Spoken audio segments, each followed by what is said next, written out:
Well, hello, and welcome back, or welcome to Pizzachan's podcast. I am your host, Pizza, or Lizzie, whichever you prefer to call me. Even hey, you will work on most days. We are at season 3, episode 11 of my favorite streamers podcast. So many beautiful people, so little time to interview them all. But today, chat. Today, we have an amazing guest. I hope you're in your comfy chair, have your delicious beverage of choice, and a very tasty snack because this is going to be a good time. He is an absolute treat. Funny, talented, and wit sharper than a box of tacks. He's amazing. He's astounding. He's the Ashen Phoenix. Let's bring him on, shall we? Yes? Yes, shall we bring him on? Okay. Are you ready? Are you ready, Freddy? Because I am. Phoenix! Hello. Hello. How are you today, sir? Oh, a little bit hot, a little bit sweaty, but all in all, pretty good. Yeah, it's a little sweaty today, ain't it? It's a little sweaty. Okay, so how is his sound, guys? Can you hear him well? Yes? No? Higher? Lower? Tell me now. Tell me now and forever hold your peace. It'll crank him up louder. Sounds great. Excellent! My hard work has paid off. Anyway, so, I'm glad to finally get you in the comfy chair, Phoenix, because last time we had a little bit of an oopsie and reschedule. So you're finally here! I am indeed. Very excited to do this interview. So, you want to get started? Let's get started. Okay. Also, hello, Lizzie's chat, Tabby, Tina, Nick, Alexia. Hello, everyone. If I missed anyone, sorry. So, tell us a little bit about yourself, your hobbies, etc. Well, so my name's Phoenix. I absolutely adore Souls games, as we know, because that seems to be all I play on my channel. Absolutely adore music, and I cuss like a trooper on shore leave and drink like a fish. Drink like a fish. What is your drink of choice? Usually a bourbon, but I do enjoy the occasional vodka. Nice. My brother-in-law drinks a lot of bourbon. Likes that. I'm not really into alcohol, but he has his little sophisticated glass, and he's got his little ice cubes. Neat. It's neat. Who puts ice in bourbon? You're watering down alcohol. Don't do that. Anyway, besides music, which we will talk about a great deal, besides Soul games, do you have anything else that you prefer to play, or just Souls-like games? I like horror. I started on Twitch as a horror streamer, to be fair. So I used to do a lot of horror challenge runs, Resident Evil challenge runs, Silent Hill, Alien Isolation, did a load of like sort of Japanese-esque horror games, like things like White Day, stuff like that. Oh, those are my favorite. That's my fan.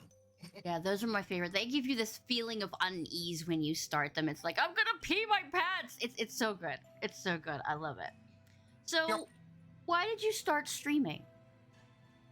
Okay, do you want the long answer or the short answer? Whichever you prefer.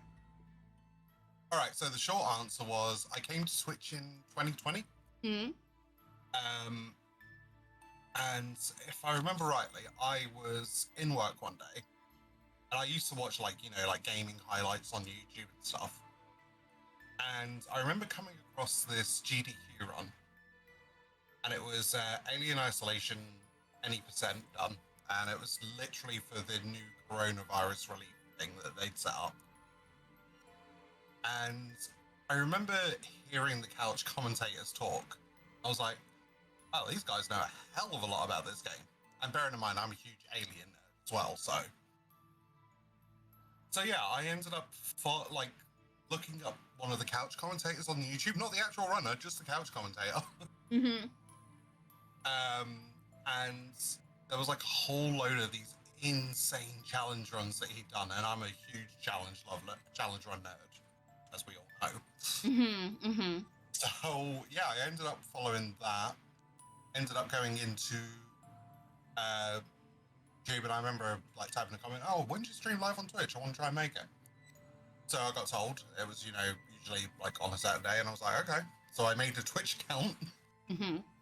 and then sort of like hopped over, and it was like a really, really nice community, welcoming vibes, all the fun stuff. And then, yeah, it got to a point of I was starting to get a little bit of traction with the music side of things. And people were like, you should totally stream doing the music and stuff. And I was like, actually, yeah, that's not a bad idea. The only problem was I had a potato PC at the time. Yeah. So I remember trying to get it all set up and everything, and it would not. Right, bearing in mind, the potato PC used to run the music software, no problem. But it could not stream. I mean, okay, here we go. Chat, you're going to hate me for this. Until 2020, yeah, October 2020, I had a NVIDIA GTX 630 graphics card. Yeah. Yeah. That's a thing. That's a thing. Yeah, my husband's upgrading. Secretly, was upgrading mine. He's like getting all the parts, and he's gonna build me a new one. I found out because he was like showing me the parts yesterday. I was like, but my potato is okay. It struggles with Diablo, so it's like, oh man, does that mean I have to replace it? But you do have to do that eventually. Yeah. I'm a creature of habit. It's like I don't want to give it up because it's been with me for so long. But you gotta do what you gotta do, especially if you're doing the streaming thing. Yeah. So here's the thing with that. Like I said, I had it built so it would handle music software no problem, and it was very geared towards that. And bearing in mind, most of my gaming was done on console. Okay? So I was like, so I remember trying to do like test runs of it, and it used to just destroy my PC. Like it would start going up into the high 90s, and I was just like, yeah, I don't think I can do this right now. Got a baked And then someone was just like, why don't you just stream normal games? I'm like, well, if I can't stream it to the thing, then I'm not going to be able to do it. Why don't you just get a capture card? And I'm like, what the capture card? So then they showed me how to get a capture card, how to set it up and everything, and then I had the world's worst scuff stream on my first stream. But in saying that, that was the start of it, It was a scuff stream, it took, a lot of effort and energy and stuff. And then I remember leaving that stream and I was like super like hyped up because when you first start streaming, you're like, oh my god, no one's going to bother turning up to watch. No one's going to... Yeah, you have all of that anxiety. And then, I just had the entire Alien Isolation community just come into my chat. Yeah. I was just like, and I made the mistake, and I've never done this since, I made the mistake of looking at the view count. And then I was like, nope, never touching that again. Nope. Yeah. It's intimidating when you're starting with a game that's very popular and has a gigantic following base. And it's like, oh, challenge run, or I'm going to do this. It's like, I feel like a noob. Yeah. Oh, it's not good. It's not a good feeling. But yeah, that's more or less how I got into streaming. But if you actually dial it back, now, here's the interesting thing. I would have never known about Alien and stuff like that if I wasn't, like, sick as a kid. And bear in mind, I was like 7 years old, and I had like the worst case of like German measles or chicken pox or something. It made me horrendously sick. A stranger from the outside. Magic, thank you for gifting me a sub to Lizzie's channel. Appreciate you. Mally, thank you for gifting a sub to Phoenix. I don't think he wants to come over here and watch me, but okay. I watch you, thank you. I know. I'm just kidding. I know. But yeah. So yeah, when I was really, really sick as a kid. Now, this is going to be a bit gross, so if you're squeamish, look away now, shout, or plug your ears. Plug your ears! So I was like 7 at the time, and I passed out on the landing, and then woke up downstairs on the couch. And I was just being constantly, I think my mum said like I'd thrown up like 18 times in the space of an hour. She was like sat there on the floor holding this like basin for me to puke into. And then I finally like settled down a bit, and she didn't want to leave me on my own at the time. I was like really, really sick.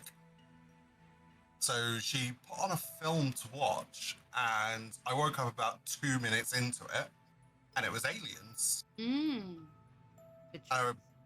sat there and watched it with my mom. She was like, "This is going to be scary," and I was like, "It's fine."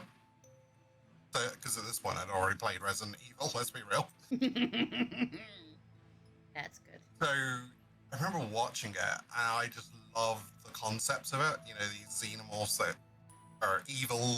You know, lots of shooting and banging.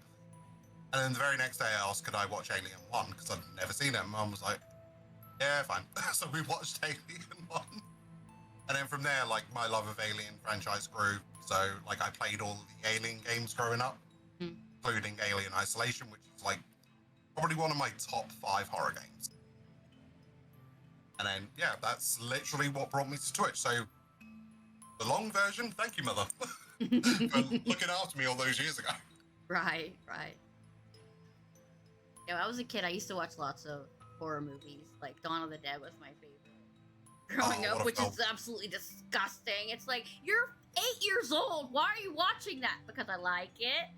And Aliens is my #1 favorite movie. I'll talk about it. I know every single line in it. Oh my god, it's amazing. I have the box set, and I have it like on every platform, every streaming service. It's so good. I love that movie. I know, it's like probably one of the best movies ever written. Yeah, I have a figurine of Ripley in the power loader on top of my on top of my desk. I love it. That little xenomorph keychain. I'm a little bit obsessed. A little bit. I was going to say, with that Power Walker, did you ever pick it up and go, get away from her, you bitch? Of course, yes, when things get near it, it's mine. But yes, and when I played Alien Isolation, I was like, oh my god, this is super creepy, and I love it. It was probably the best Aliens game that I've played. So it was very good. It's a little bit long for my taste, but it was so good. The story was amazing. And if I met Sigourney Weaver in person, I'd probably throw up and then pass out. So I love it. She is so awesome. So yeah. Oh god. So what challenges have you ran in Alien Isolation? I'll give you 1 second first, and then I'll answer that. I had a huge bit of irony about Alien Isolation. When I first bought the game, I bought it like the day it released, and it released on my birthday. I hate. However, happy birthday to you. Bored. Yeah, I know. I got bored playing it. You got bored? I got up to yeah. So I got up to like mission 8 at this point. And it was literally like, it felt very formulaic for me. You know, you've got to go and fix something broken. You've got to get the right part to fix that broken thing. You've got to avoid the alien because someone set off an alarm somewhere. And I was like, it was getting very repetitive to me. And that sort of didn't hold my interest. And I remember just putting it down for like a year and a half. And then I got sick one afternoon, for about a week in work. So I had like a whole week off due to sickness, and I just plugged that back in, and then I plowed through it. And then I was like, oh my god, I fucking love this game. So now it's like, you know, I have done, as you say, like loads of challenge runs in it. So I've done a low percent run, which is where you don't loot anything. So you can't loot ammo. Basically, all you get is the loot you have to pick up. So you have to pick up all the weapons.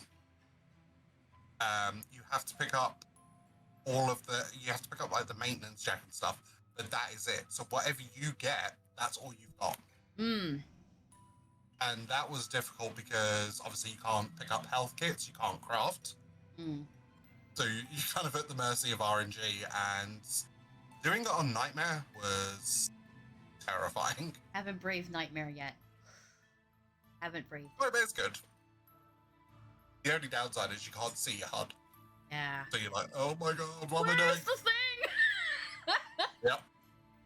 Yeah. That's crazy though. I mean, game is pretty difficult on higher difficulties. Well, to be fair, the first time I ever played it, I played it on hard. Yeah. Because I remember it literally saying, this is the default difficulty. And I was like, okay. All right. I got you, bro. I got it. Yeah. So low percent was one challenge run that I've done. I've done no flamethrower before. That was quite fun. I kind of half did a run and then got like sidetracked and never went back to it. But it was killing all the NPCs. Now you can't physically kill certain NPCs because it will automatically game over you. So I had to get very creative in summoning Steve, like banging walls, throwing a smoke bomb, and running and hiding in the smoke while he took care of the human. Yeah, that was a pretty fun one. And then my all-time favorite one was the multiple aliens mod. Oh my god. Multiple Jeffreys. Okay. Yeah. So we've got like in my Discord, we've actually got like a whole alien isolation mod section. So you can have like super revolver, super shotgun.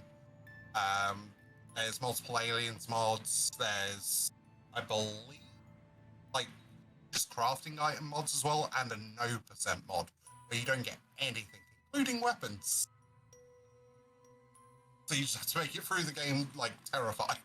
Dodging the alien isn't so bad, but the working Joes, I swear to God, they give me nightmares. Just out of the, they're creepy. Okay, it's like they're creepy. Go away. So if you want nightmares, try the mod Kitty Isolation. The working Joes run. No, how about not? It's like, no, bye. No, I don't think I want to get into that. Also, the alien is hyper aggressive. Like, it can even hear you walking. Oh. Like, because if you like crouch down and walk and stuff, the alien generally can't hear you. On Kitty Isolation mod, yeah, it can hear you. It's like, oh my god, please. Wow, that would just make the game all that better. All of that better. Okay, so what's the story behind your channel and your brand name? Okay, so that's an interesting question. Let me see if I can remember it right. So what my favorite mythical animals are dragons and phoenixes. So I've always like loved the imagery associated with those. So that's one of the reasons why. Number two, I had a bit of a downtime years ago, like a fair few years ago, where I actually lost the ability to play music well. So I had a workplace injury. Okay. Which caused some, I don't want to say pretty significant, but it caused some damage to carpal nerves in my right hand. Which really sucked. So my ring finger, middle finger, and pinky finger, I could barely feel them, basically. And they tremored quite a lot. So when I started working for my actual job, I took part in a small clinical trial, and they actually managed to restore nerve function. So I was like, hey, I'm like a phoenix. Just rose from the ashes on this one. Nice, and that was nice. I was going to say, that was literally in 2019. And what was it? Because I think at the time, I was like, I remember coming home, and I still have to keep up certain treatments on it nowadays, where I just shock it for like an hour straight, like once a week or something. Just to, keep it going, essentially. And I remember coming home and picking up my guitar, and I had not played this for like 4 years at this point. And I just remember like trying to pluck the strings. I was like, oh my god, I'm so shit now. And then I went to the piano and I started playing that, and yeah, it was slower, but I could still do that as well. And I was like, okay, I'm never going to be as good as I was until like I've got back into the training side of things. So I spent like ages training it, and basically what happened was someone bought me FL Studio for Christmas. Wow, that's a And good it was, gift. Good gift. yeah, I know. And it was literally the most best thing anyone could have ever done for me. I'll say this now because it didn't matter if I could play fast anymore. It didn't matter if I could do certain things because I could use that to like help subsidize bits that I was, lacking. Mostly due to being out of the game for so long. So yeah, that's basically how that one happens. And then I ended up like I'm actually back to sort of like almost where I was, like say 9 years ago. Like I can play the piano really, really fast again now, which is probably the one thing that I was really well known for. Guitar wise, yeah, not so much because I still get the odd twinge and tremors. So I may accidentally drop my pick at times. So for that one, I just do things a little bit slower and then speed it up in post just slightly if I need to. But then, yeah, so once I, had FL Studio and I was like trying to think of like a really cool like channel name for YouTube and stuff, I was like, well, I'm coming back to music. I love the Phoenix like sort of thing. So I was just like, I'm on my way rising up. So Phoenix is ending. That was my name. How wholesome is that? That is so good. It's so terrible though that your favorite thing, your creativity, was hindered. It sucked for a long time. I'm not even gonna lie about that. Yeah, sometimes I do a little bit of drawing and painting. And when I went in for cancer treatment, one drug that they use, a concoction, the hell drug, it gave me nerve twitches in my hands. So my hands still twitch, no matter what I do. I can never paint like I used to. Oh. Because the twitching is bad, but I can still do it. And when I was able to do it again and keep my hands semi-still, I was so happy. So I've been there. It's that weird feeling of you feel like you've lost a big part of yourself. Yeah. And then you finally get to be able to do it again. And yes, you're not as good as you were. Mm-hmm. But that does not matter because you're like, well, it took me a while to train up to that level anyway. I can just do it again because you know you can do it again, kind of deal. And you're masterful with the music, so we are glad you're back. Oh, thank you, I appreciate that. I don't consider I will say this now. I'm not very. It's going to sound horrible and arrogant, but I'm trying to say it so I'm not sounding arrogant. So I've been playing music for since I was 6. Started off on piano, moved to baritone horn, which is a terrible instrument. Kind of like a dying flipping moose or some crap. And it was also incredibly heavy. So I gave that up, then took up the bass guitar, then the regular guitar, and then I left piano for ever, like piano for a long, long, long time. And then, I started picking that back up in like my late teens.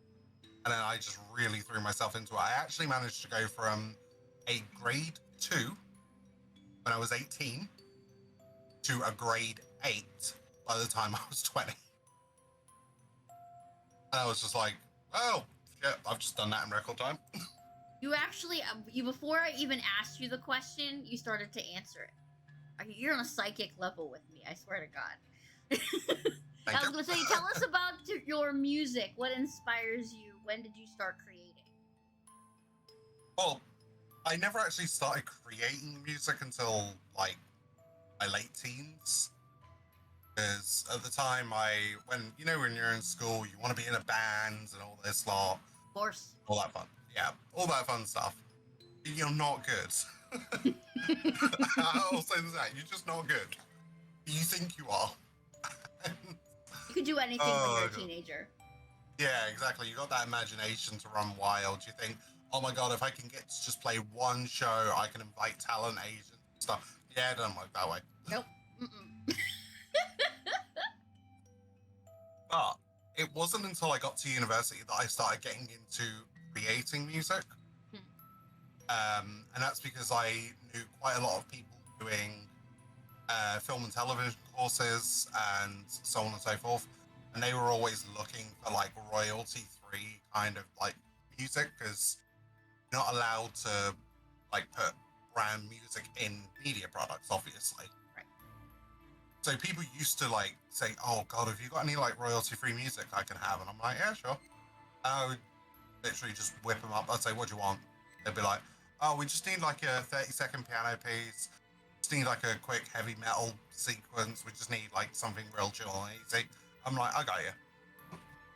So you just used to do it and send it off to them. It would get me a couple of credits, and people around like the uni started to get really into it and stuff. So yeah, always quite fun. And then I joined a band while I was up there, which was ironically called Shotgun Wedding. I like it. So that name, I'll explain now, came from two things. Shotgun Messiah, which was another band at the time, but sort of like a AOR rock band kind of deal, and Billy Idol's White Wedding. So hence the name Shotgun Wedding. And we were together for a good couple of years. We used to play live every week. So like every Thursday we would have like a live practice session in a bar. And literally we would turn up, rock the shit out of it for a couple of hours, and that was our practice. And then on like the Friday or the Saturday, we would get like booked into venues in and around the Midlands. So we did like a couple of festivals, which were like really, really low grade. I'm not trying to pick that up here, but they were still like kind of like weekend long festivals. We did a couple of like gigs and stuff in like really busy bars, really busy clubs. Even managed to get over to Sheffield and do a very, very, very small set in Cork, which was quite like the experience. But yeah, that's kind of like how I got into like the creating side of music and stuff. Then whenever I left uni, I moved back home and bought my house and everything. So once I started doing all of that, I kind of let things take a back seat for a little while because I was busy trying to like break down walls, paint, fix a garden, destroy a whole load of stuff, build a load of stuff. Oh, it was a lot of fun. And then obviously the accident happened, and then fast forward to 2020, I started just getting back into the swing of things. And I'm back to doing exactly what I was doing, 10 years ago. Comes to me wanting music, I give it.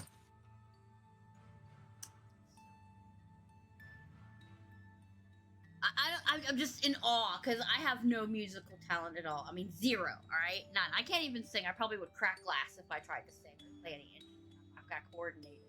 But I'm just envious of all the coolness. When you sent me that the '80s retro style tune, I was like, oh my god, this is epic because I love anything from that, any type of like Miami Vice kind of stuff. Tunes. I was like, oh my god, it's so cool. I was like, I know somebody who's cool. I felt good about myself. I was like, I know somebody who can make music. Yep. So then you became the music man to me. So you can't be anything else. Hey, I will take that burden quite happily. Okay. So if people are interested, where can people find your music? Is it available for people to download and things? Yes, it is. It's on YouTube. So it's all there, free, ready to go. I don't believe in charging for music. Like, it's not my thing. There was meant to be a Spotify thing that happened, but there's kind of, how do I put this politely? There's some legal issues going on with that one at the minute. So, I'll explain it in brief, but I can't go into too much detail at the minute. Okay. I hired a publisher to release my music on Apple, Spotify, all the music platforms, essentially. Now, when I read the contracts and I signed them off, there was nothing about royalties given to them because I paid them a flat fee up front. They then tried to claim that I would owe them 60% of all royalties, and I was like, no. So now we're going through a thing because, you know, they've taken my money, having given me the service that I paid for, and are now trying to claim ownership over my own music.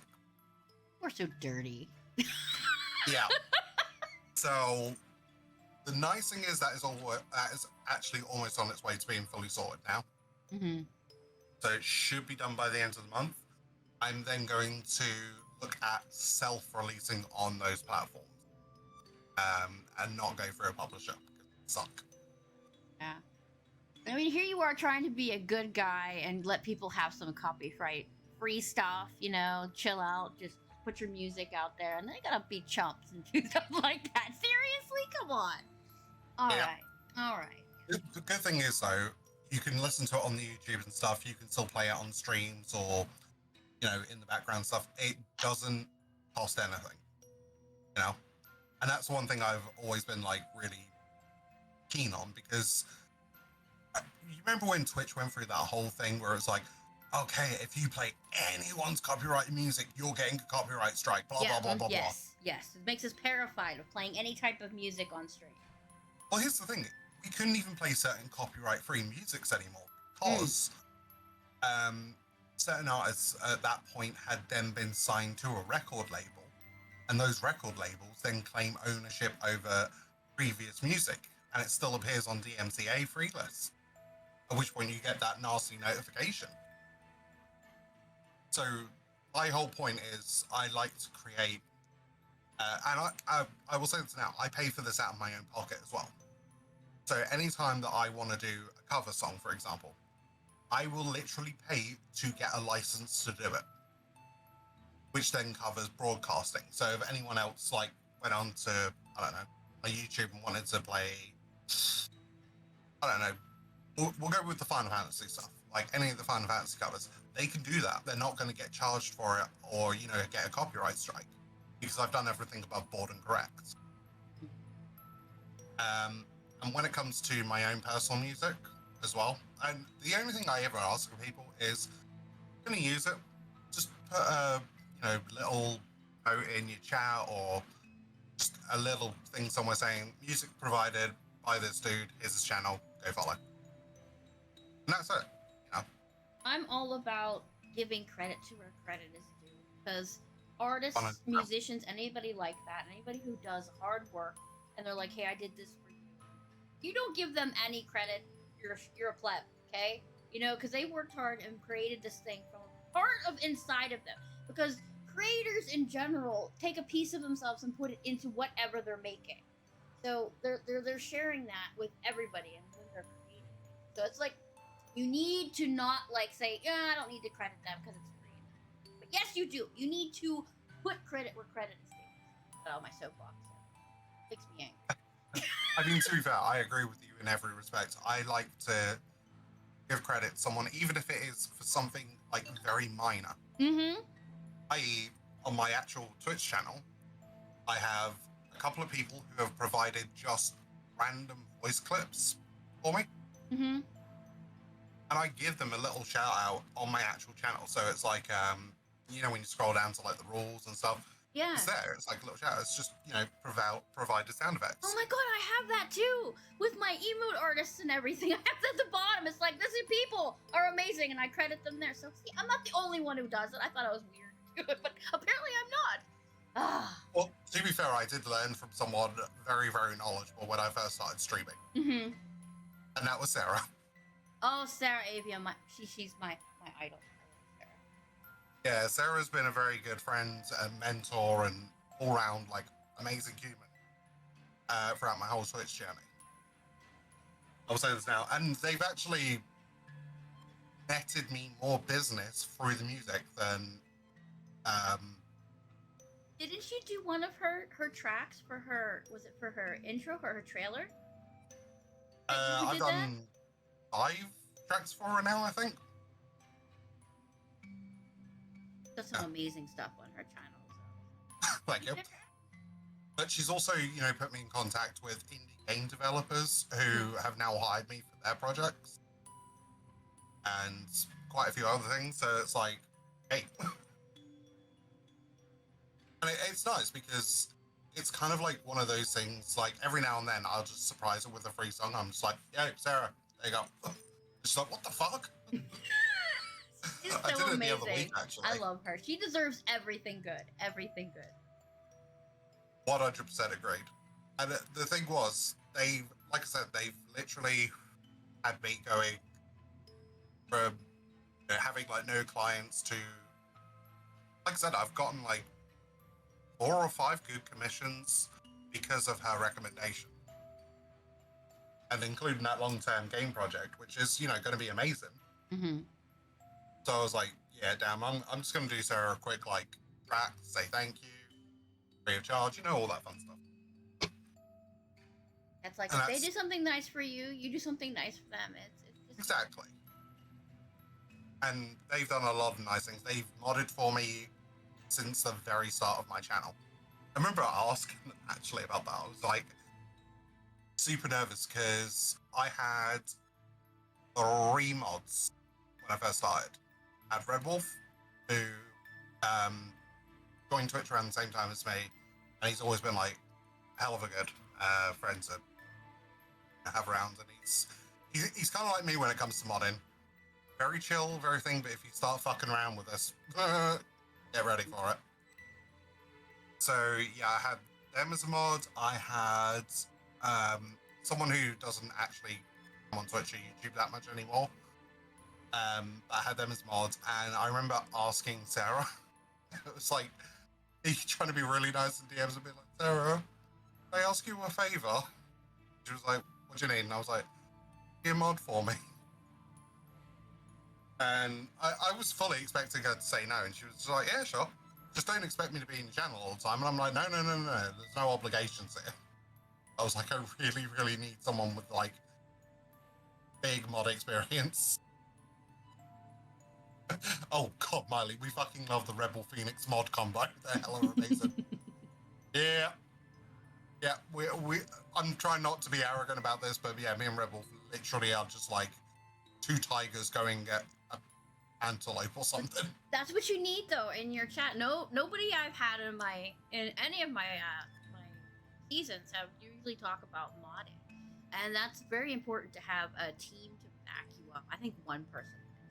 You need a good mod team, or you're screwed. You know 100%. What I mean? And I always say this about with mods. About like any new streamer that comes to me for advice or anything, my first advice is choose your mods carefully. Mm-hmm. That's very true. Don't give them mod ships because they're your friends.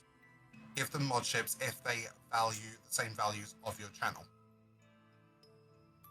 So that's my first always bit of advice to any new streamer. Secondly is you need a nice combination of mods. You need really nice mods that, make people feel welcome.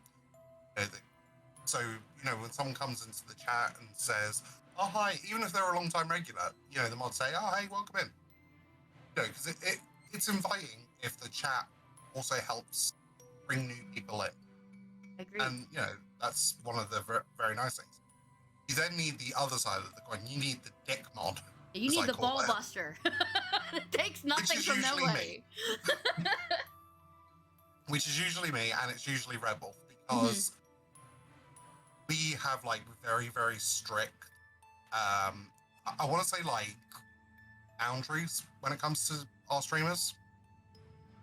Like you're a female streamer. I'm sure you've got this at one point. Some guy comes in and goes, show us your tits.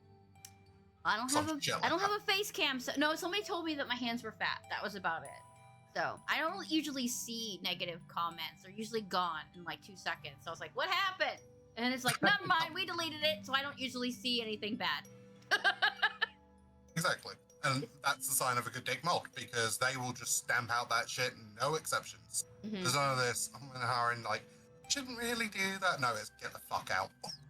They're like sentinels. They don't care. They protect me at all costs, and I love them. So it's true. You need really good mods, really people there that'll protect you. And then you need the nice little balance mods. Mm-hmm. So you got the ones that can be dick mods if they need to be, Mm-hmm. but are also most of the time default nice mods.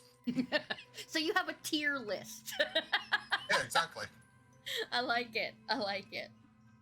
And to be fair though, that's why I think a lot of people want me to mod for them. And there have been times where I've actually had to stand around to people and say, look, I do not have the time. Right. Because, right, for me, when it comes to Twitch and streaming and stuff, yes, I will mod for certain people. Because A, I like their channel. I feel that my, idea of being a mod would align with their channel ethos, so on and so forth. So that's one very, very, very big factor in my decision. Do I support that person's channel's, rule set and how they view things? I.e., if I know some streamer that's, going to be sexist. No, that's not in my wheelhouse. I don't believe in sexism, etc. You know what I mean? Mm-hmm. So I have to be, I will think very carefully about who I mod for and stuff. Then the second part is as well, I'm one person. That's my thing. So I go into certain streams to do certain mods when I'm available. And that's not always a, good, there's not always time for that. I can't sit in 20 streams at once when I'm at work because all I've got is my phone. So I can watch one stream. And then, of course, as well, there's the other thing of I don't want to go into every friggin' streamer that I watch and have to then go into mod mode. There are sometimes you just want to be chill and comfy. True. That's how I always put it. And that's something I always say to people, like especially who have a fair few mod swords, is find a couple of streamers outside of your community, where you can just go and chill and be a community member. And then that's like, that I think always helps me out as a mod, because then I'm like, oh, well, if anyone needs me, DM, Discord me, whatever. And sometimes I just chill and watch. Like, I generally tend to watch you a lot, Lizzie. Which is actually quite fun. So I don't think I've ever chatted in your channel. I don't think so, but I'm honored that I admire lurkers, man. They're always there. They're always watching or listening or doing their shit in the background. Hey, I'm cool with that because I do it a lot. I'll come in, I'll say, hello, how are you? Drop some bits and then go and do whatever I'm doing. People, it's like, you don't talk in chat. I'm there, though. I am there, 100%. I just am doing something else at the time. Exactly, and that's the thing. Like, when I'm in work, I get one stream to watch. Mm-hmm. And, I will sit there and just casually chill and watch. Because at the end of the day, it's something that, my work has to take priority and that has to be my focus point, obviously. Mm-hmm. But it's nice to have that background noise. Yes. And, watching you do a Resident Evil run and you're like, oh my fucking God, get away from me! And shit like that. It is hilarious. And I love watching those kind of things. Oh my God. Yeah, I am definitely And you very stream vocal. Mm-hmm. at the best time ever. Mm-hmm. I'm still in work. Mm-hmm. So I'm just like, yeah.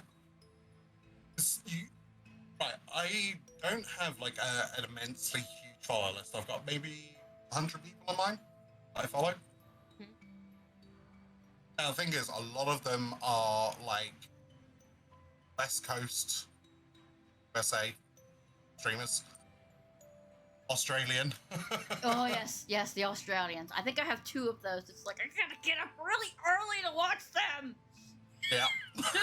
And then I've got like a few British ones and then a few East Coast ones as well. Mm-hmm.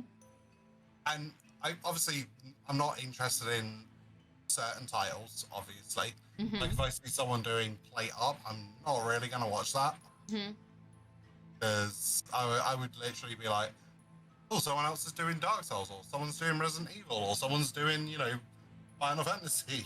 So we gravitate towards Resident Evil. But I gravitate towards sort of, things that I enjoy. And I think that's, the same with everyone. Yeah. If that makes sense. Like, Okay, I'm just gonna say what my recommended channel recommendations are. So Okay. there's 1, 2, 3, 4, 5, 6 people on my recommended channels right now. Sekiro, Shadows Die Twice, Yes. Elden Ring, Pain. Elden Ring, More pain. Dark Souls 3, Dark Souls 2. So you can see what I watch a lot of. Yes, indeed. And if I hit show more, we've got Resident Evil, Skyrim. Okay, that was an interesting one. I wasn't expecting that. Skyrim, how did that get in there? Resident Evil what? I don't know, but Skyrim is good. I love Skyrim is good, yes. I remember that came out in uni, and like everyone for about 3 weeks would just be walking around going, I used to be an adventurer like you, and I took an arrow to the knee. An arrow to the knee, yes, yes. Or someone stole your sweet roll. Yeah, that's the other one. Yep, yep. Anytime someone had like a long face, we go, let me guess, someone stole your sweet roll. I love it. But yeah, the only time I ever played Dark Souls was as a punishment. I was doing a walk-only challenge for Resident Evil 2. I was playing Leon, and I ran more than a couple of times, so I had to play it, and I played it for like 6 hours. And I thought I was going to die, because I get rage happy really fast. But I admire people who can go through it and go bam, bam, bam, bam, bam. I'm done. I'm good. I am the best. It's like, oh man, I can't do that. I have no patience. Also, hi T, and T's right as well. So I've gotten 3 people in the last month into Dark Souls. And one of them was T. And T has messaged me a few times now going, I fucking hate you. Why did you get me into this? I love this game, but I hate this game and it makes me rage and I'm gonna kill you. Right? I threw a controller across the room with playing Dark Souls. I don't think I should play it anymore. Oh my word. It's so That's bad. the thing though. This is the one thing about Dark Souls that I absolutely love. Mm-hmm. Okay, so I'll explain how I got into the Souls games in a minute. Please do. Please do. The thing that I love about Dark Souls is you come up against a big challenge, which is usually the bosses or gravity. Gravity being the main one.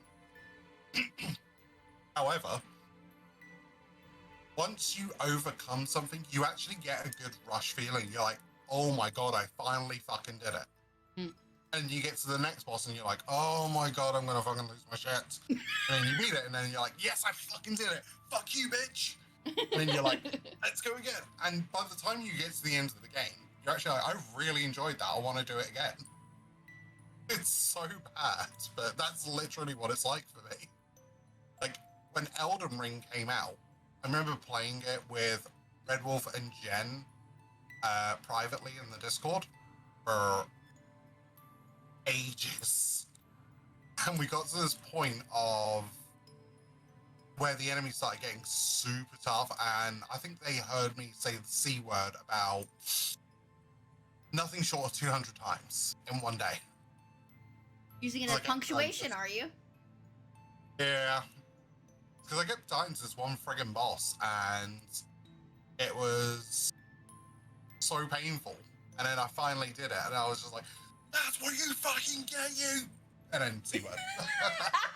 He was just like, oh my god, did you beat it? And I'm like, yeah, I did. Oh man. Yeah, that But you're was right kind about of... the rush, though. You're right about the rush. After you beat something, you're like, I did that! Let me do it again! And wait a minute, I hated it doing it the first time. Why do I want to do it again? You should question your own sanity. But it's so good, that feeling for like 2.2 seconds. You're like, I'm the king of the world! It's so good. Yep. And here's the thing as well. I've now gotten to the point where I don't find Dark Souls hard anymore.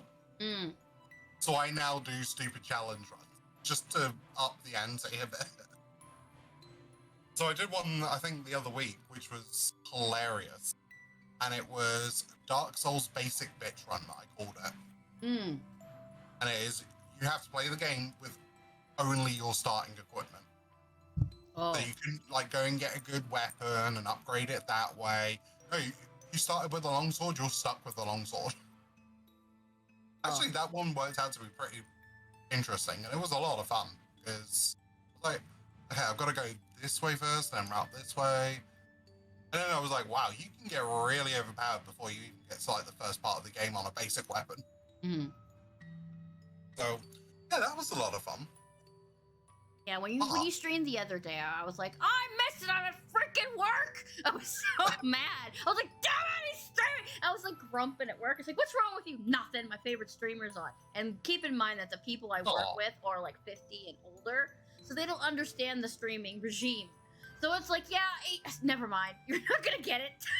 So it's like, yeah, I wanted to watch, and I can't watch now. To watch the VOD. Fine. Well, A, thank you for that compliment, and B, I feel your pain. So I'll explain this, how I got into the Souls universe, because this is really weird. So my first ever excursion into Souls was in 2010, 2011. I was in university at the time. Now, I, at the time, was a big horror gamer still. But I was also like a big JRPG gamer. Like I was playing games like Final Fantasy, Star Ocean, Valkyrie Profile, things like that. Mm-hmm.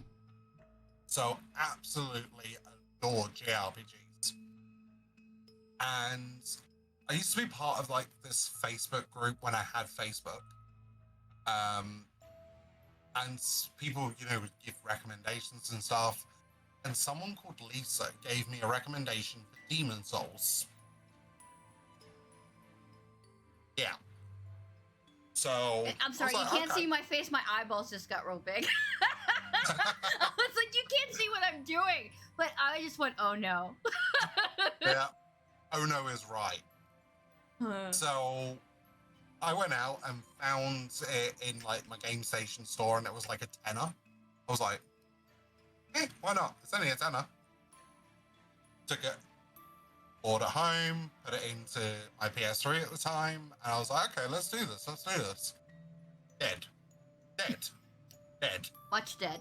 Very dead. So dead, it's awkward.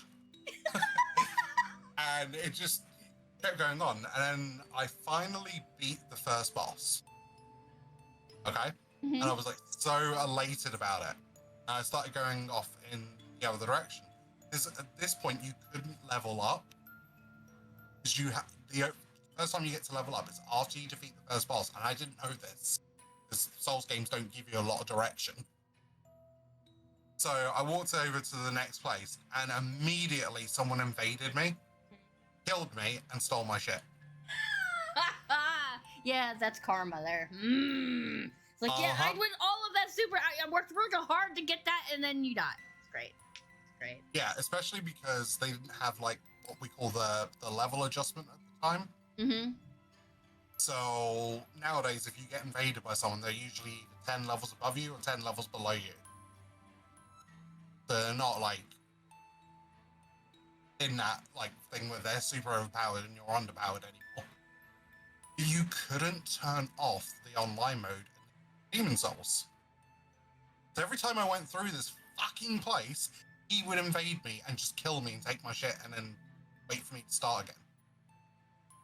And again. So I decided to go to another world and see what I did there. And do you know what that fucker did? The same thing. I beat the boss. Went to go to touch the Archstone. You've just been invaded. I'm like, no! And it's the only time I've ever thrown my controller. Usually I just drop it. I'll just like, hands will go wide, it just drops. I threw my fucking controller onto the other couch. I was just like, I'm done. I'm never touching this fucking game again. Mm-hmm. Then Dark Souls came out. And I never touched it. I was like, no, that can go fucking die in a hole. Go fucking die in a fucking hole. Fucking petrol poured all over it, and it can fucking burn for all I fucking care. that was my literal reaction to it. Yeah. And then Dark Souls 2 came out, and then 3. Mm. And each one had the same reaction. So fast forward to when I joined Twitch. Okay? Me and one of my moderators, i.e. Red Wolf, were watching Gormangander do a stream. and they were doing Dark Souls 3, and they were somewhere in like the DLC because he was fighting, I think, Half-Light at the time. Me and Red Wolf was sat there just, having a chat and stuff about it, and I was like, this game looks a lot better than what Demon Souls looked like.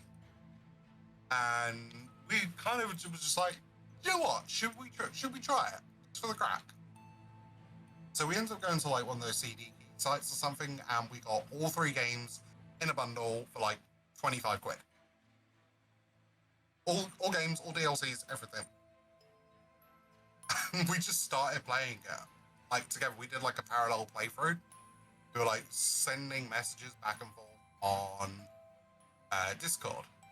It was so funny. I went the right way and Red Wolf went the wrong way and went down into like a high level area and just kept dying and dying and dying. And then I was like, dude, why are you going down there? Like, you meant to go the other way. And he was like, okay. So he ends up going the other way. And I got really into it. Like, it was a hard game, but I got into it. And then immediately got out of it because I streamed some of the Dark Souls playthroughs as well. I full on had a rage in Blighttown. I full on rage. Like, there's a little thing on my in my life that when I get that angry at something, my Irish accent comes out. I can't control it. It just happens.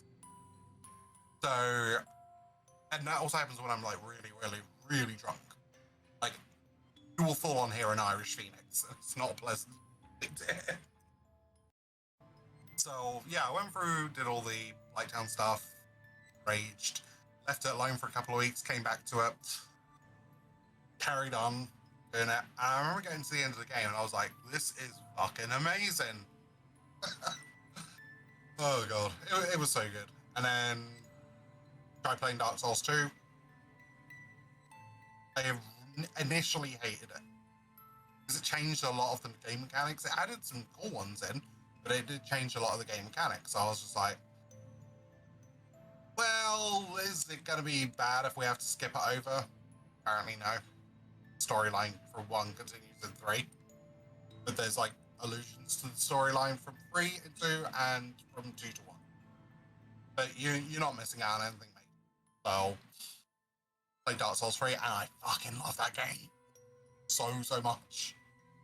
I just ended up like having a real fun time with it. Then I went and played Demon Souls again. Uh-oh. I was right. Because at that point they just released out the Demon Souls remake. Mm-hmm. And I was like, all right, well, we're doing it then. We're doing it. And with all my Souls experience, Demon Souls remake was a lot easier this time around. Aha, your experience succeeded you. There you go. Also, I could turn off the online mode this time. Yes! Yes! Exactly. I was just like, yeah, we're turning off the online mode just to be real. Mm-hmm. And then, yeah, it was really good, actually. And That's good. I've done Sekiro, obviously. That one had me raging. There's 'Cause another one that Sekiro- just came out too. What's it called? Wulong or something like that? It's just like it. Yeah, that's a Sekiro Souls-like game. Wolong Fallen. Yeah, Sekiro was the only one that I've ever really raged at and actually wanted to just fucking burn it with fire. Because Sekiro is not a Souls game. It's a Souls-like game, but it's more of an action adventure game rather than a true RPG. Because you can only go up the upgrade path that they want you to go. And you have to fight enemies in a way that they want you to fight them. Rather than, making up your own strategy, building around your playstyle. And the bosses deal percent damage. They don't just deal, regular damage. Sometimes they just deal percent damage. So if you've got a big whopping health bar and you think, yeah, I can take a few hits. Oh shit, I've lost 75% of my health in one go. Then go in there later on with lower health. Oh shit, I've lost 75% of that with the same attack. Then you realise it's percent damage. Like, fuck. But yeah, no, the final boss of that took me 2.5 streams. And I was getting so angry. Oh, God. And then on the like 3rd stream that I'd started up, I beat it in like 3 attempts. I was like, why couldn't I do this fucking 2 streams ago? And then Elden Ring came out, and then all was forgiven with FromSoft. I'm back on the FromSoft train.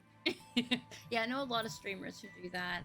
The one streamer I watch, the very first person I interviewed on favorite streamer, she does all kinds of crazy ass runs for Elden Ring. She likes punishment, I guess. but What's her yeah. name? Elisa Prey. Okay. I don't think I've ever seen them in sort Yeah, of she did Soulsborne. Sekiro. She did that. She did Elden Ring. She likes to balls out beat any game to death, especially if it's super hard. So it's like I envy the talent. I love to sit and listen to her commentary. Like you, she has an amazing kind of cadence going on in the chat. So And I do love a good challenge run. You'll have to link me to them. I will. Yeah. I would love to check out the content. Yeah, that's one thing that I love though now. Because I've done all the Souls games, minusing Bloodborne, I could not get into Bloodborne. Despite the fact that a lot of people telling me, oh, it's the best Souls game. I'm like, It's very pretty. Oh, aesthetically, I love the like design choices in it. Mm-hmm. You know, like Gothic horror, kind of like Victorian, that kind of stuff. I mean, don't forget, I am British. Of course. Of course.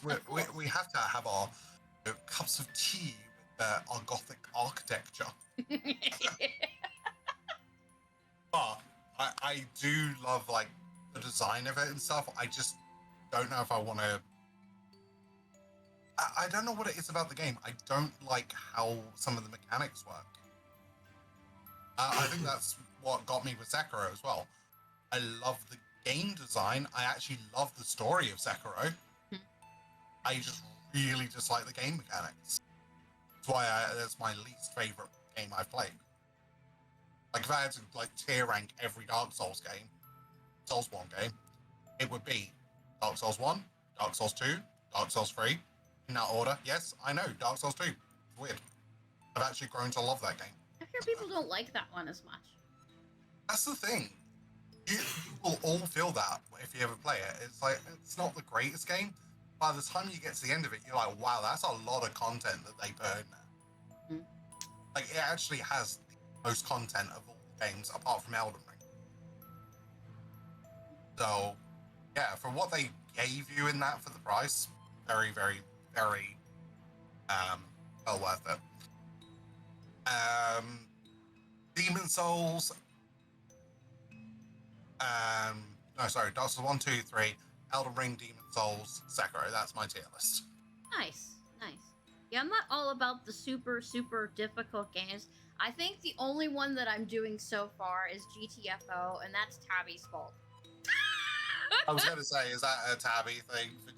Yeah, because me and my husband bought it. It was like, hey, this is cool. You gotta go in, you gotta kill creepy things, and then we died over and over and over and over. I was like, we can't play this with just 2 people. And then I played with Tabby and Ro, and I was like, oh, it can be done! So now I'm excited. Every time we play now, it's like, oh, I can progress further. I must learn. I can do the thing. And we just did, me the other day, me and my husband, we got through the second thing, and I was like, we did this by ourselves! It was so exciting. But yeah, that's the only game that I go after that's like super hard. One of my favorite games to challenge on though is Resident Evil. You said 8? No, Resident Evil. Oh, Resident Evil, yeah. Challenge on. Those are my favorite games to challenge on. So, like doing, for example, I hate this challenge run now. I had to grind it out for a charity event. But I used to do handgun only RE3 remake on Nightmare and Inferno mode. Nightmare mode made me cry, Phoenix. It made me cry. When I beat it, I said I'm never doing this mode ever again as long as I live. But I completed it and I laid on the floor and I cried. I was like, I don't care if it's a B rank! I did it! And then you realize, oh shit, I've still got to do Inferno mode. Yeah, I still haven't completed it. Yeah, don't do what I did and try doing it handgun only. It is god awful. One of my friends did the hot dogger only. Oh my god, she's insane. But I was like, how are you even doing this right now? It's so crazy. It's like, how do you have this much talent in your pinky finger and I get smashed by the rolling head? How? Oh god, the rolling heads. Fucking rolling head, man. It gets me every time. Do you know what pisses me off about that? It gets faster the higher difficulty. Right. Fucking hate. I'm like, why do you do that? Just have it go at the same speed. Right, no, that wouldn't be a challenge then, would it? But you can dodge a hell of a lot faster in the higher difficulties. Yeah, only if you've got the manual. No, you can do it without the manual, and you can do it without the manual. It goes super fast. It's just like oh, shoo! And when you're trying to doing it on like the standard, it's like maybe I'll roll out of the way. It's like, come on, Jill, move it. I think that's got more to do with like the enemy aggression, maybe. Probably. But Yeah, here's the funny thing with the RE3. When I was doing the handgun only run, like especially the grinding on like Inferno and stuff, I didn't use shop items. There is one section you have to use shop items though, and that is the Carlo section. Because you only get, I think I remember like routing this out, only get something like 80 handgun rounds for the police station. So you need the infinite pistol, Yeah, you would need the infinite pistol for it. That is pain because the infinite pistol is the weakest one in the game. It is! What is that? It does 0.7 times damage as opposed to the regular handgun, which is 1 damage, like 1 point of damage, or the Samurai Edge, which does 1.5 times. I love that gun. Yep, and I was just like, trying to do COD Carlo section, that bit is like the worst thing ever. Luckily, I got really good at Falcon punching. Falcon punch! I love it, yeah. What is that punch? It's like, why can't he have a dodge too? Oh, that's right. Jill Valentine is the only one ever allowed to dodge in the Resident Evil series. Ever. So, it's hey, like, at least the Carlo's punch, you can punch a hunter out of the way. It's just like, punch. Oh shit, I broke that hunter's jaw. Alright, let's shoot that weak spot. So when I did the walk only with Leon, I was like, I have to do it with Leon because I can't do it with Claire because once you're Sherry, Sherry has to run. And she has no choice. She has to run. So I had to do it with Leon. It's like, especially when the second part, the G2, when you have to play with the freaking crates, he's right behind you. If you stop for 1 second, you're dead. He just smushes you against the wall. It's like, no! But it was so good. It was so fun to do. It's 10 times more tense when you gotta walk. And it's like, he's right behind you. That's where a flash grenade comes in handy, because I've Yes, done that run indeed. before. It's like, how many flash grenades are there in this game? Because I will collect them all. Yep. Oh, I saved flash grenades and I saved the hand grenades for the bosses. Yeah, the only reason I get the Magnum is for the end boss. That's it. So here's an interesting challenge if you like RE2 challenges then. Pacifist challenge. Don't kill anything. Oh, I did the pacifist!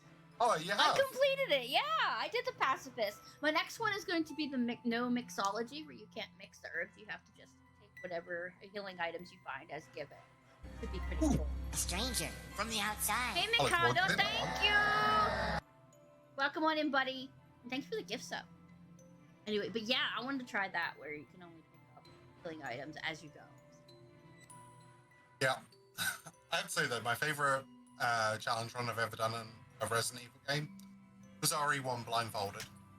You did a blindfolded run? Yeah. Bro, you got balls. How'd that go? Did you get through it? After a fashion. Alright, I'll explain this. So, Resident Evil is probably my most played game.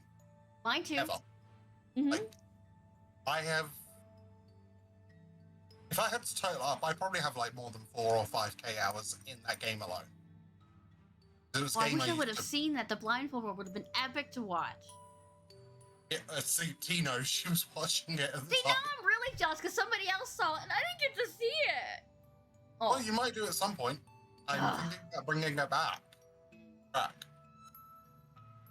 But in saying that, it was fun because I know the entire layout of the mansion by memory.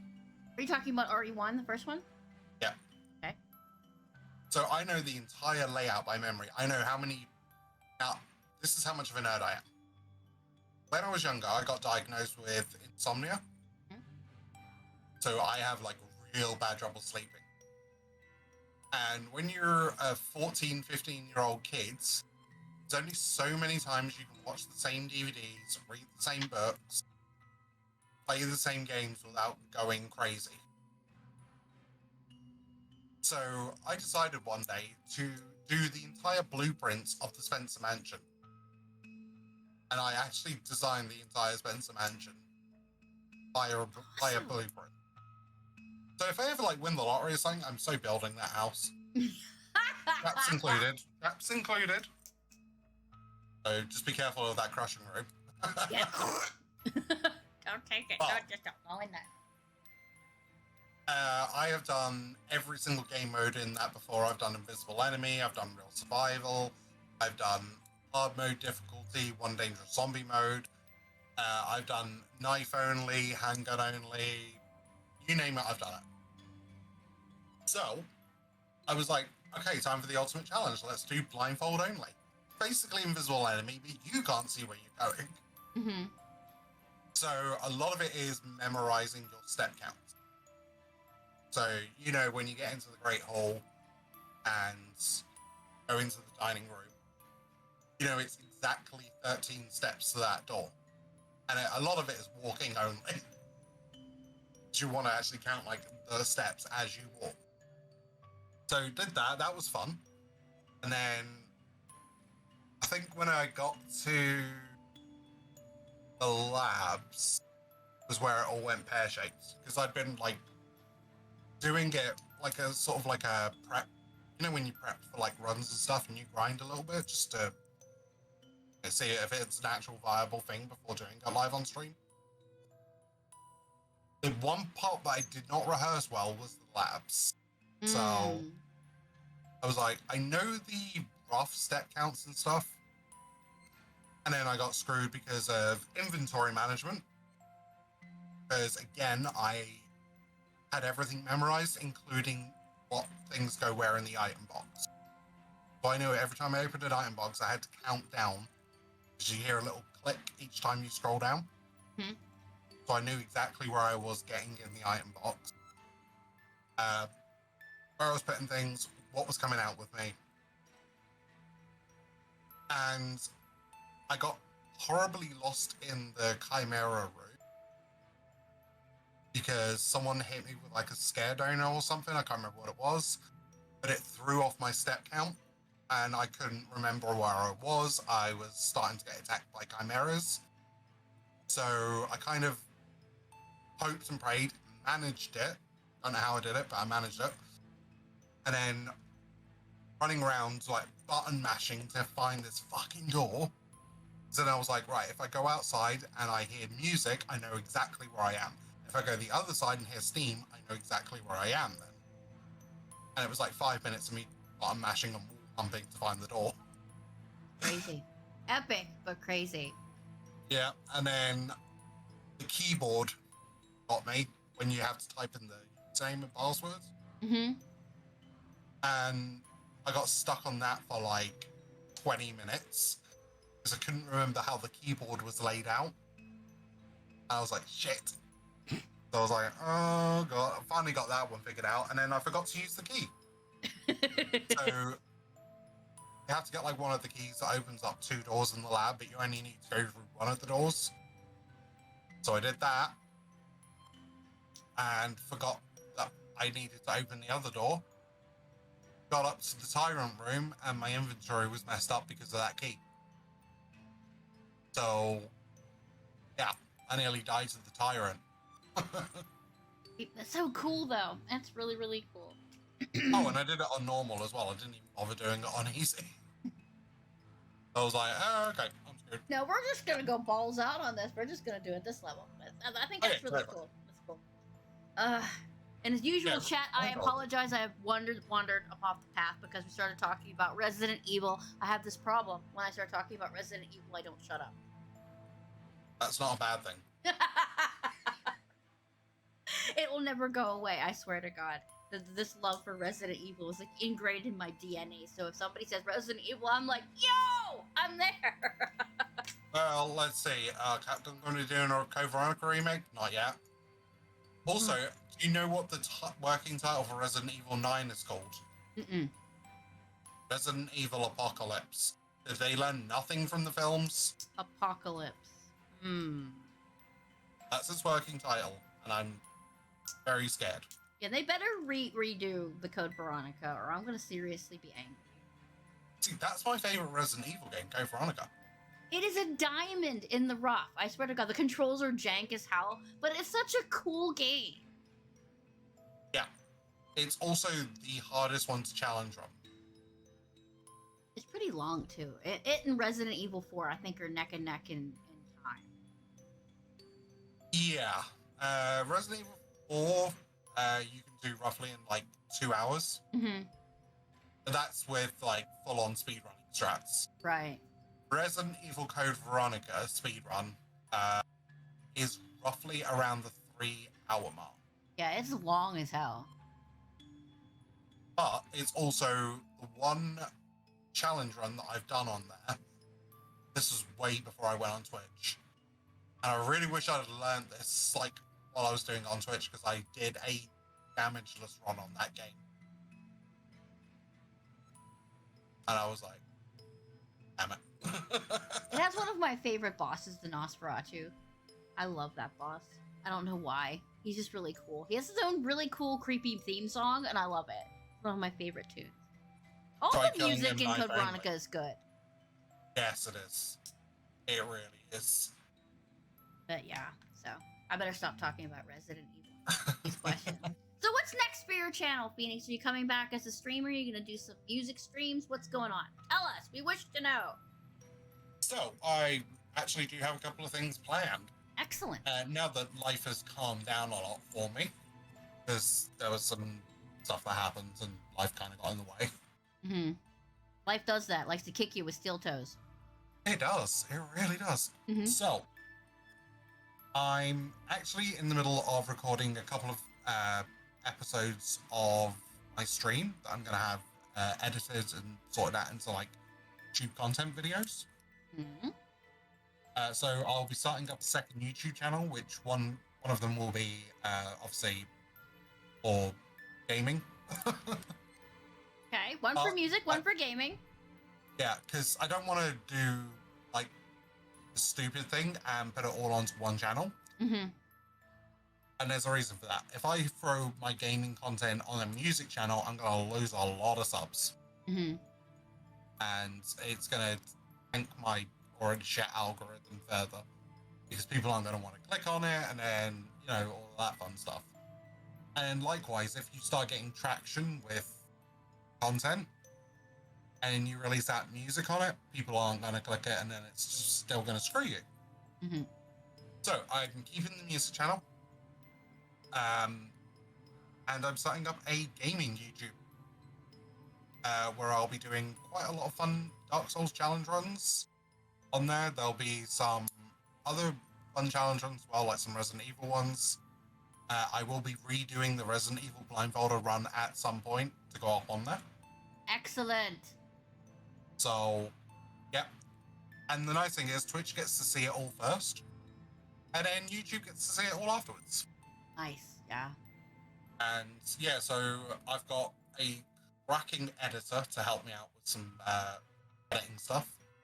Also to teach me as well, so I can do some basic editing. Send it to them. They get like a edited version that they can just pretty it up for me. Hmm. Yeah, that's pretty much where my mind's at with my content creation on my channel. Nice, nice. So you started this earlier about the tips for new streamers. You gave me 2. Can you do 5 altogether? 5 trips. 5 tips to new streams. Yes. So Choose your mods carefully. That was one of them. Yes, yes, definitely choose your mods, your sword holders, your foundation, your backup, your seasoned people, whatever. Choose them wisely. What was the second one? What was the other one you gave? Sorry, I forgot. I No, believe it was Resident Evil makes me forget everything. I'm sorry. It's all good. I believe it was the one about having different types of mods. Oh yes, the tiers. Yeah. Although that, to be fair, is not really a tip. A second tip. That's sort of like one in choose your mods carefully section. Yes. So I owe you 4. All right. Next is find your content. That's something that I believe people should do. If you've got something you're good at or you're really passionate about in gaming, use that as the main focal point of your content. Find your niche. Now, the reason I say that is, especially for new streamers, if you're just constantly doing variety, you're not gaining people that will stick with you. You're gaining the person who's like, oh, that guy's playing my favorite game, I'm going to follow them. Then you don't play it again. You've completed it on something else. And then they're like, oh, all right, unfollow. Because let's be fair, people can be fickle on Twitch. Oh, People yes, can be they fickle are. on YouTube. I will say this now, right? I lost 32 subscribers off of my YouTube because I posted up an original album and not a cover. Oh. Now, bear in mind, for a YouTube channel that has under 1,000 subs, that's pretty big. That's a big chunk of your viewership Yeah. on like that. So people can be fickle. So find something that you're really good at. Like for me, it's challenge runs. Mm. And that actually is kind of like a nice little thing, because then I can challenge run games and I can sort of throw in a little bit of variety there. If that makes sense. So, it's not always going to be, oh, he's doing Souls again, or he's doing Souls again. It's like, oh, he's doing a Resident Evil challenge run. Okay. Or, oh, he's doing a Skyrim challenge run. So my thing is always going to be challenge runs. Mm.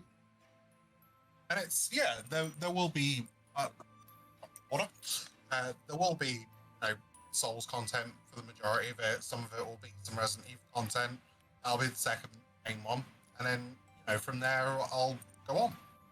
As is, I'll start doing random mods for those games, etc., etc., etc. So that's always like a very good way to do it. I say, find your niche, stick to it, grow from that, so you've got a solid, base of people. Then start branching out a little bit. So, if you're a fan of horror games, become a horror streamer at the very start. Horror streamers, yay! Sorry. Okay. If you're a fan of RPGs, be an RPG streamer. Yeah. And then go with that, because you'll fall into this niche. You'll get a nice little group following that'll get bigger over time. It won't get bigger overnight, it'll just get bigger over time. Yeah. And then when you do change to something else, just to throw in, a little bit of variety, you're probably going to lose 25, maybe 50% of the viewership for that stream. You're going to have like a very nice core contingent stick with you. And that's something that I, very much enjoy. It's one of the reasons why I don't... Okay, this is going to sound really bad, and I don't want it to sound like I'm really just taking pot shots at people. So take what I say with a pinch of salt. It's one of the reasons why I don't do Alien Isolation as often as I do. Mm. They are the prime example of what I'm talking about. If they see you playing Alien Isolation, they will come in. They'll be like, oh, yeah. And then they're either talking down to you, or why are you not doing this? Why are you not doing that? This is the actual strat for this. And it kind of does bring it down a little bit. Unfortunate, but it's kind of how it is. Mm. And then as soon as you don't play Alien Isolation, and I remember actually sitting with the streamer, and I was helping guide them through Alien Isolation. They couldn't hack it. They started feeling really, really sort of anxious. So It was like, okay, mate, just switch it off, come back to it another time. As soon as they loaded up something else, everyone fucked off. And I was like, wow. Mm-hmm. And it's just something I really don't like is when people are that fickle over on content. You can stay and support the streamer for like another half an hour. Doesn't matter if you're not really watching or interacting, you could have just stayed, kind of deal. So that's why I always say, you build up what you're good at, your contingent, and then go from there. So yeah, that's tip 2. Okay. Tip number 3 is fuck the statistics. That is my biggest one. Fuck the statistics. Look at things and you're like seeing, oh, I've only got 10 viewers. Fuck's sake, be more thankful that you've got 10 viewers. No. This is true. That's I why- just had to recently learn this. So yeah, I lost my 2 rats, which everybody knew I loved my rats. So I took like a month off, and I was readjusting myself, saying we're too worried about the numbers, too worried about all the people being in my chat, and I was like, I am not being true to those 10, 15 people that always end up in my stream no matter what I'm playing. I should be playing just for them because they're awesome. So yeah, I'm 100% behind that. And for me, I don't really care if a chat is pounding or if a chat is dead, because I'm just going to keep talking anyway. Yes, You we know? like to talk to ourselves, don't we? Exactly. But anyone that even comes in just to lurk, and I have a nice group of lurkers as well. I do it for them, because at the end of the day, they're choosing to spend something very valuable. That is their time. Yes. I'm not talking about bits, subs. As far as I'm concerned, I don't really care about that shit. What I care about is the fact that there are people coming in and spending 5 minutes with me. Right? There's 24 hours in a day. 5 minutes of your time, far more to me than $5 of your money. So, and the thing is, if you focus on stats, like, for example, the view count, it's going to affect you negatively, whether you think it does or not. Because you'll look at that and be like, well, there's only 10 people here. I've been streaming for like 2 years. And it's like, well, no, but you also have to factor in people have lives. People watch content that they want to watch. So if you're not doing something that appeals to some of your audience, they're not going to come in. But then you're also doing a disservice by focusing on those numbers to the people that are in your chat. And as you quite rightly pointed out, you've got people in there that want to be there. So that's why I always say, don't focus on the numbers, don't focus on, the stats, don't focus on the revenue. Because again, revenue is very hit and miss as well. There are days where people come in and they want to throw bits at you, and that's really nice. And, I'm always forever grateful if anyone does want to throw bits or subs or hits the dono to the channel, because it helps support the channel. It helps support things like getting a new monitor. It helps support things like ensuring that I've got decent audio. It's got things to, I actually then, for other streamers, I will take 10% of whatever I get each month, and I will randomly donate that to another streamer's charity. I used to do it by going through a charity that's close to me or close to someone in the community and stuff. Listen to this wholesome bastard. And nowadays it's thank you. It is though, if you were doing a charity stream for, I don't know, Alzheimer's or something, and you were like, oh hey, I'm doing this and there's a goal here, I'd be like, right, okay, well, I'm going to pull a number out of the air. I don't actually make this on Twitch. I've got $100 from Twitch. So I'm just going to take $20 of that and I'm going to dump it into Lizzie's, charity stream. Because at the end of the day, like I said, it is nice to have that revenue, and yes, it does pay for a cheeky takeout. I mean, we do love pizza. We do love Chinese food. Yes, we do love pizza. And to be fair, streaming is a lot of effort and a lot of work. Yes. So it is nice to reward yourself at the end of that one as well. Not gonna lie.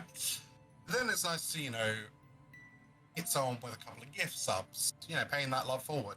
Hitting someone with some bits or donating to someone's charity stream, you know. So don't focus on the stats of, oh, I'm only going to get paid $50 or I'm only going to get this or, oh my God, someone paid $400. I'm making it because the next month you ain't going to get that, you know? Mm-hmm. And that's why I always say don't focus on the finances either. So anything stats-wise, numbers, view counts, finances, don't focus on it. You get what you get. But one thing I really wish Twitch would do is when you raid out, it wouldn't tell you how many people you're raiding with. Because I've had that a few times before where I'm like, and again, that's one of those things that negatively affect you. Because sometimes I'll stream till like 2 o'clock in the morning. At which point, half my audience has gone to bed. And the other half are, either lurking or chilling and stuff. And it's like, oh, you're raiding out with 2 viewers. Okay. But it still makes you feel like, Yeah, oh, the shit. numbers doesn't matter. And the bigger the number, the more nervous I get. So I really don't want to see that. I don't want to see how big the numbers are. And that's exactly why I never have the view counts. And when I raid out, I've done a sneaky thing now. I moved the chat box over to another screen. Mm-hmm. Type in the raid command, move the chat box over to another screen, and then hit it. And then go through all the things on the other screen so I can't see how many people we're raiding out with. I like Actually it. works quite well. I like it. So yeah, that would be my third piece, is avoid the stats. 100% avoid them. Fourth piece, don't be afraid to make new friends. And this is a big one. Our communities, and I'll say this now, are very intertwined. Mm-hmm. As in, some of the people in your community, I go into Tabby streams. Mm-hmm. Some of my people go into Tabby streams. I go into Tabby streams. I go into Vic streams to lurk on a Saturday when, she's doing dinos and art or Who doesn't love something. Tabby? Exactly. But all of our communities sort of intertwine and intermingle. And it's very, very, very nice. But I also want to get out there and make new friends. That's why I've joined, quite a lot of the Souls community streamers. And, I will sit there and chill out with people in a Souls stream. They don't know, I'm a streamer or anything. I just chill. And it's a nice way because then you get to scope out new people. And then, on top of that, you get to then introduce your community to a new streamer.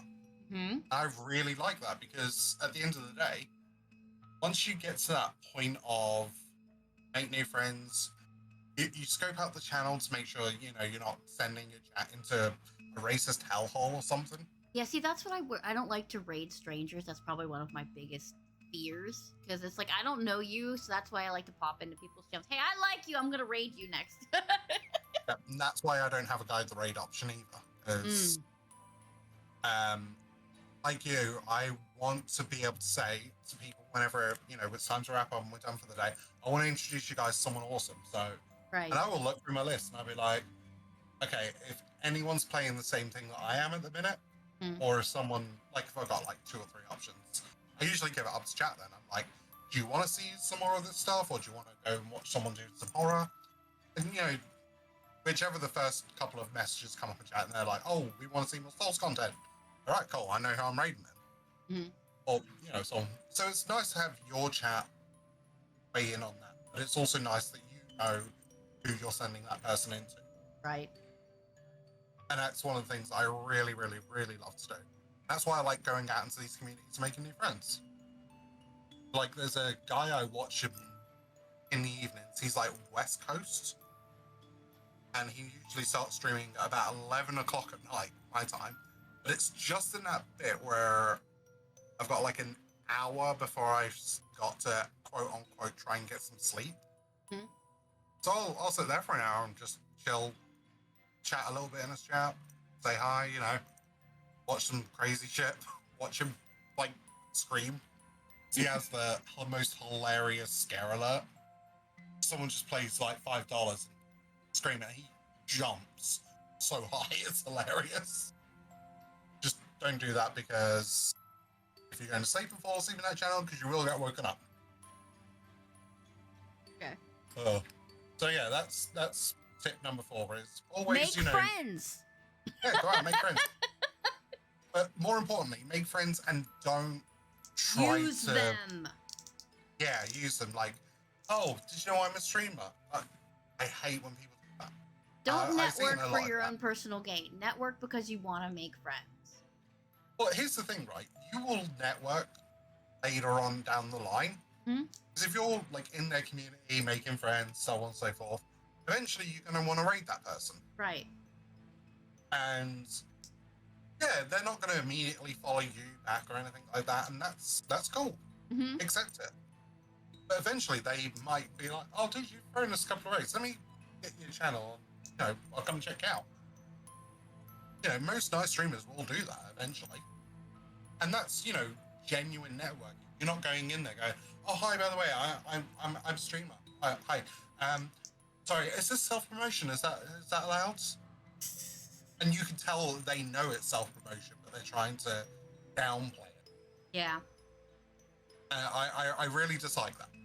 I really dislike it. I like going into people's channels, being comfy, making friends. If someone wants to follow me after that, that's on them.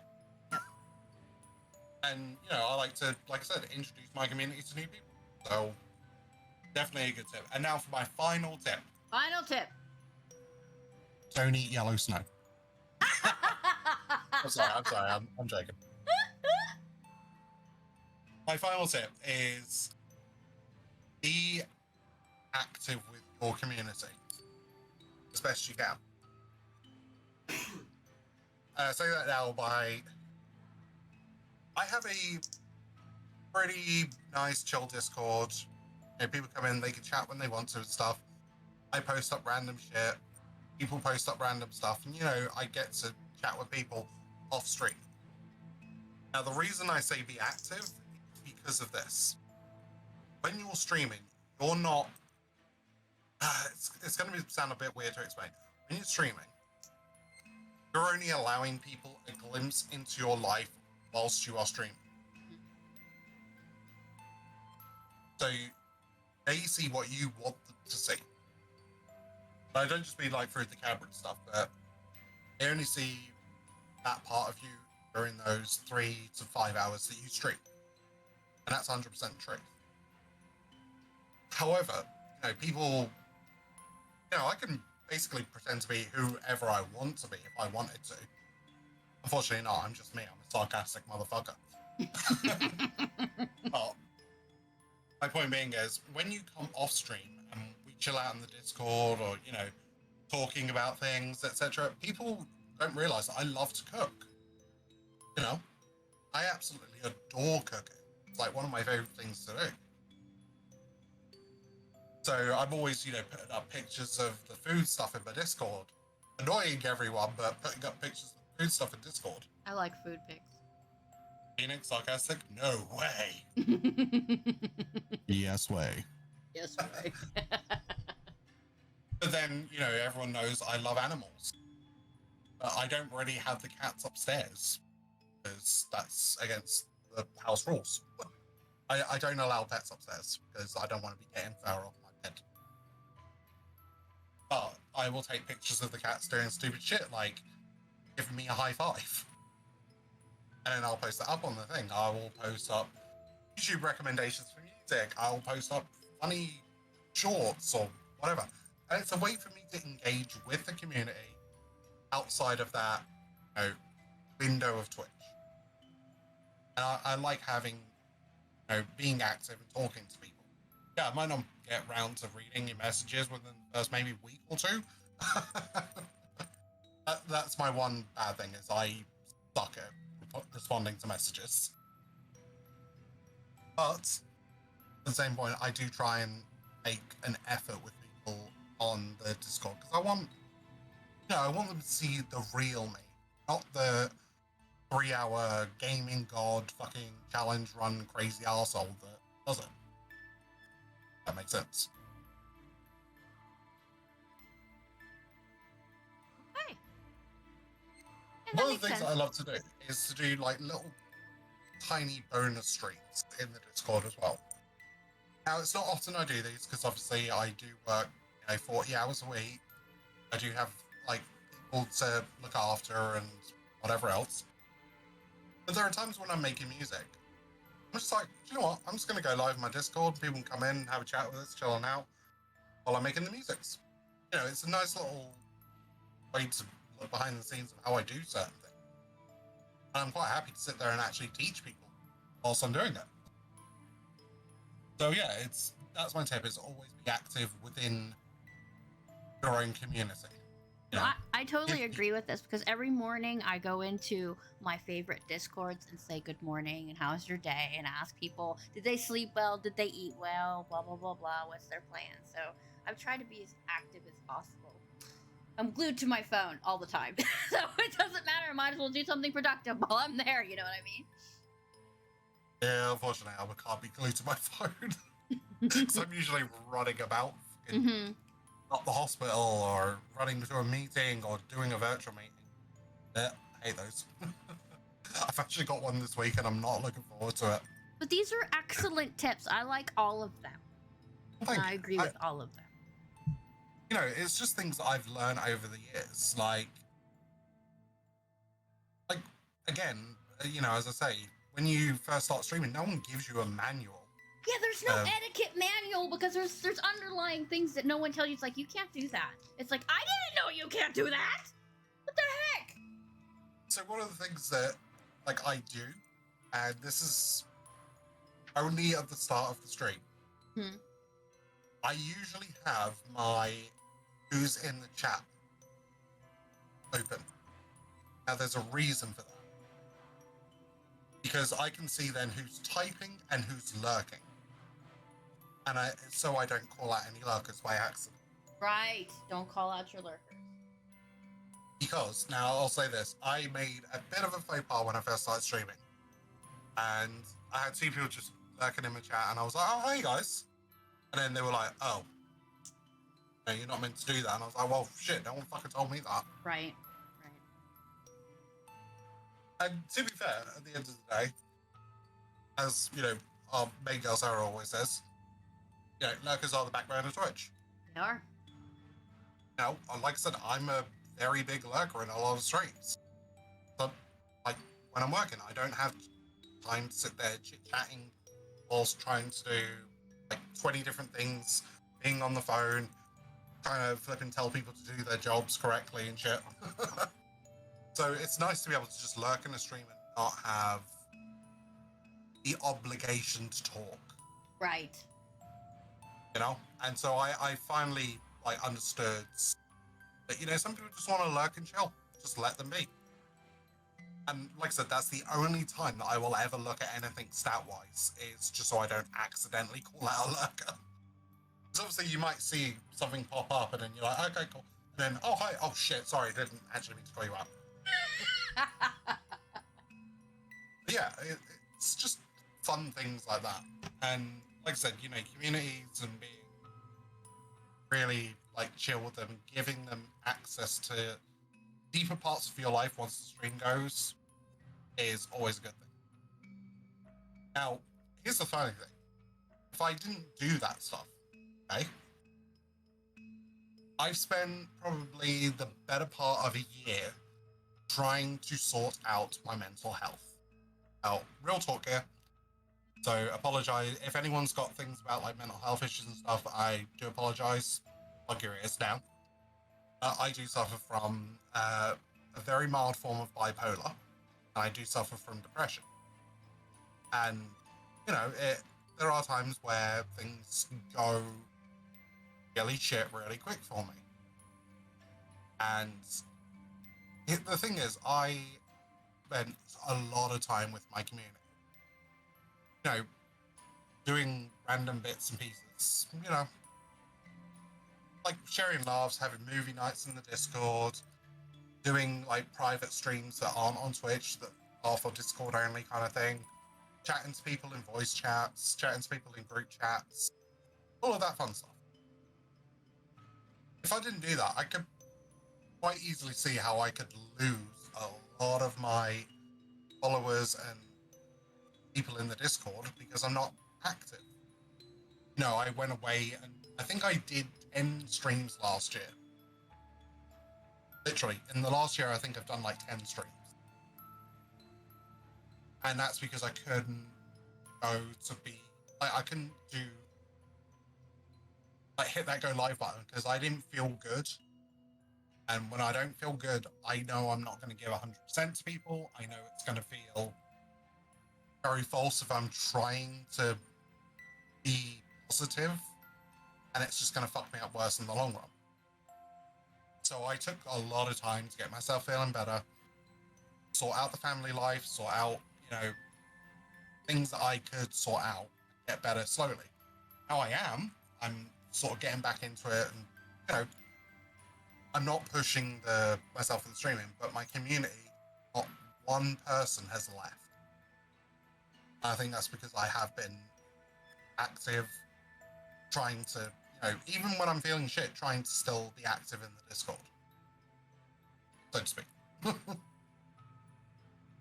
So yeah, all right, sad time over. Let's go back to Phoenix being sarcastic. Yeah, well, those are all good things to have. I swear that most of the people I talk to have some sort of mental health thing. So it's like, all right, come over here. You're having a meh day. Come over here. Lots of hugs, self-care, that kind of thing. So when I say I'm not in a good headspace, I can't be 100% loud and obnoxious, so I'm taking the day off, nobody yells. They're just like, okay, she's having one day, so she'll be back. So yeah, I get that. It's good to have representation in your Discord about what things, the other parts of you. And here's the thing as well, and this is something that I have always done. Whenever I'm, going through a bad time, that real fucked up slump, I tend to withdraw quite quickly. And I think I've worried a fair few people beforehand, because I will literally just disappear for like, because I don't want to be around people. I don't want to, bring them down with my shitty moods. Mm-hmm. You know what I mean? So I do it to try and be very, what's the word? I do it more to protect people than self-preservation. So I don't want, people like my moderators to then sit there and go, oh shit, he's on a depressive one and he's gonna like drag us all down. Or I don't want, the people that come in and watch some crazy shit going, oh fuck's sake, he's depressed. I want to give you guys 110% every stream, every effort. And, I do my best to do that. But whenever I get down and shit, sometimes I just withdraw and it's the only way. Yeah, I get it. Yeah. Luckily, though, I've got a very good network of people who understand and who actually, do their best to help you know that it's okay to not be okay. Yes, it is okay not to not be okay. And that's fine. There's people here that will give you big hugs and cake when you aren't. Exactly. Big hugs are always good. Cat hugs, better. Hugs are good. Well, that's all of my questions. Phoenix, you are amazing. Thank you for joining me today. Thank you for having me. Hey guys, go over and follow Phoenix on YouTube and follow him on whatever other socials he's got listed as well, because he is an amazing bastard, and you should follow him because he makes great music. He's a great person to talk to, and he's just and makes great bread. That recipe you sent me was amazing. So yeah. Thank you.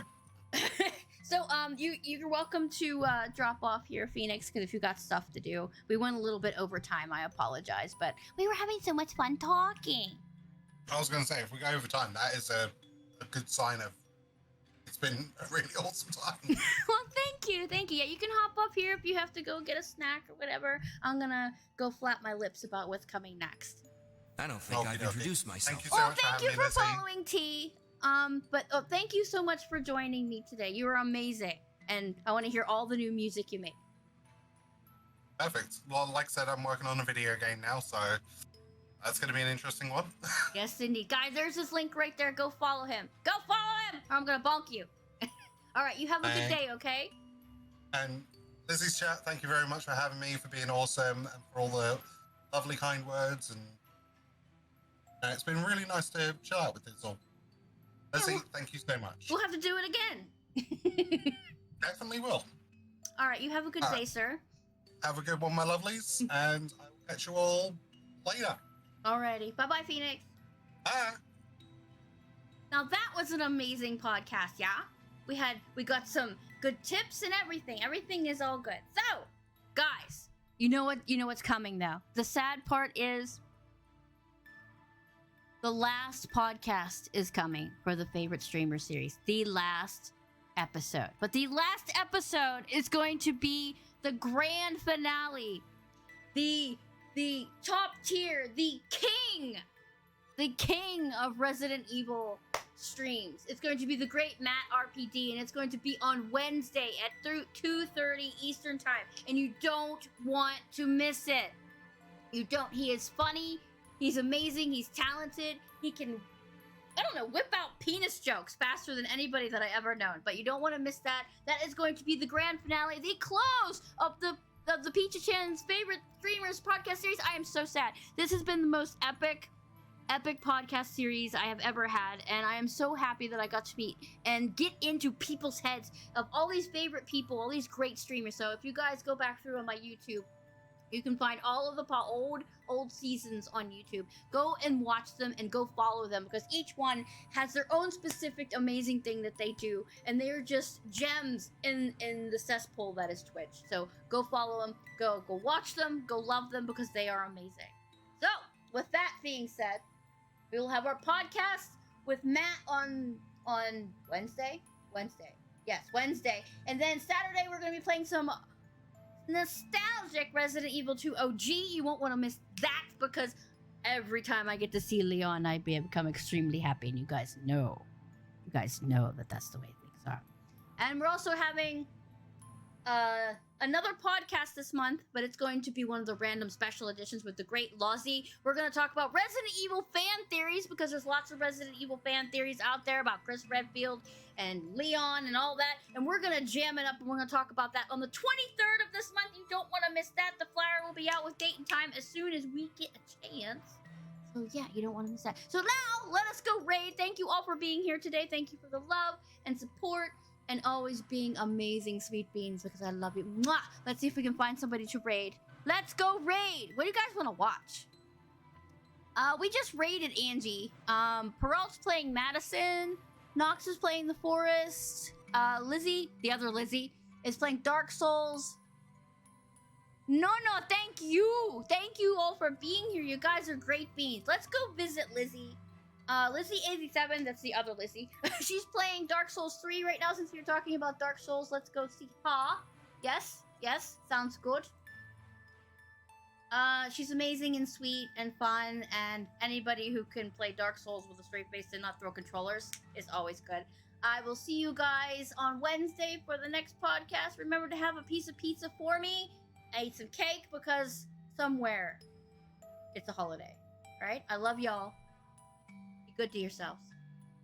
Bye-bye.